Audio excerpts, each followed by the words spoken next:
Hello friends, അപ്പോൾ ഞാൻ ഇന്ന് വന്നിട്ടുള്ളത് ഒരു തക്കാളി ചോറിൻ്റെ റെസിപ്പി ആയിട്ടാണ്. പെട്ടെന്ന് തന്നെ തയ്യാറാക്കാൻ എടുക്കാൻ പറ്റുന്ന ഒരു ലഞ്ച് ഐറ്റം. ഞാൻ എൻ്റേതായ ഒരു രീതിയിലാണ് ഉണ്ടാക്കുന്നത്. പലർക്കും പല രീതികളും പല ടേസ്റ്റും ആയിരിക്കാം. അപ്പോൾ എൻ്റെ ഒരു രീതി ഇതാണ് കേട്ടോ. ഒരു കുക്കർ അടുപ്പത്തേക്ക് വെച്ചിട്ട് ചൂടായതിനു ശേഷം കുറച്ച് വെളിച്ചെണ്ണ ഒഴിക്കുക. അതിലേക്ക് പട്ട, ഗ്രാമ്പു, ഏലക്കായ ഇടുക. ഓരോരുത്തരുടെ ഫ്ലേവർ അനുസരിച്ച് കൂട്ടിയും കുറച്ചും ഇടുക. അതൊക്കെ പിന്നെ അത് ഞാനൊരു അരമണിക്കൂർ മുന്നേ കുതിർത്ത് വെച്ച പൊന്നി അരി കൊണ്ടാണ് ഇന്ന് തക്കാളി ചോറ് ഉണ്ടാക്കുന്നത്. ബസ്മതി റൈസോ അരി ഏത് വേണമെങ്കിലും നിങ്ങൾക്ക് എടുക്കാം കേട്ടോ. അതിട്ടതിന് ശേഷം ഒന്ന് ചെറുതായിട്ട് ഇളക്കി കൊടുക്കാം. ശേഷം ഞാൻ ഒരു ഗ്ലാസ് അരിയാണ് എടുത്തിരുന്നത്. ആ ഒരു ഗ്ലാസ് അരിക്ക് 2 ഗ്ലാസ്സിൽ കുറച്ച് കുറവ്, ഒരു 1.25 ഗ്ലാസ് വെള്ളം എടുക്കുക.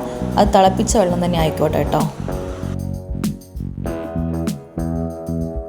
ശേഷം കുറച്ച് ഉപ്പിട്ടതിന് ശേഷം അടച്ച് വേവിക്കുക. ഫുൾ ഫ്ലെയിമിൽ തന്നെ ഇടാം. 3 വിസിലാണ് ഇവിടുത്തെ പൊന്നി അരിക്ക് വേണ്ടത്. അപ്പം ചോറ് അവിടെ റെഡി ആയിട്ടുണ്ട്. ഗ്യാസ് ഓഫ് ചെയ്ത് വെച്ചു. ശേഷം നമുക്ക് തക്കാളിയിലെ ഗ്രേവി ഉണ്ടാക്കിയെടുക്കാം. തക്കാളിൻ്റെ ഗ്രേവി അതിന് വേണ്ടിയിട്ട് ചീനച്ചട്ടി അടുപ്പത്ത് വെച്ച് കുറച്ച് വെളിച്ചെണ്ണ ഒഴിച്ച് ശേഷം ഉഴുന്നുപരിപ്പ്, ജീരകം, ഉലുവ കുറേശ്ശെ ഇടുക.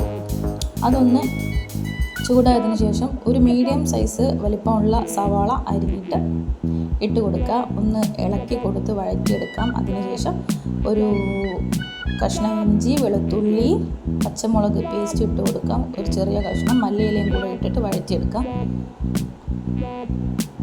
ഇതിൻ്റെ മെയിൻ ഇൻഗ്രീഡിയൻ്റ് ആയ തക്കാളിയാണ് ഇട്ട് കൊടുത്തത്. ഞാനൊരു അത്യാവശ്യം വലിപ്പമുള്ള 3 തക്കാളി ജ്യൂസാക്കി എടുത്തിട്ടുണ്ട്. ആ ജ്യൂസും കൂടെ ഇതിലേക്ക് ഒഴിച്ചു കൊടുത്തതിന് ശേഷം മല്ലിപ്പൊടി, മഞ്ഞൾപ്പൊടി, മുളക് പൊടി, ഗരം മസാല ഇതൊക്കെ ഓരോന്ന് കൂട്ടിയും കുറിച്ച് ഓരോരുത്തരുടെ ടേസ്റ്റിനും ഇഷ്ടത്തിനും അനുസരിച്ച് ഇട്ട് കൊടുക്കാം. കുറച്ച് ഉപ്പ് ഇട്ടുള്ളൂ കേട്ടോ.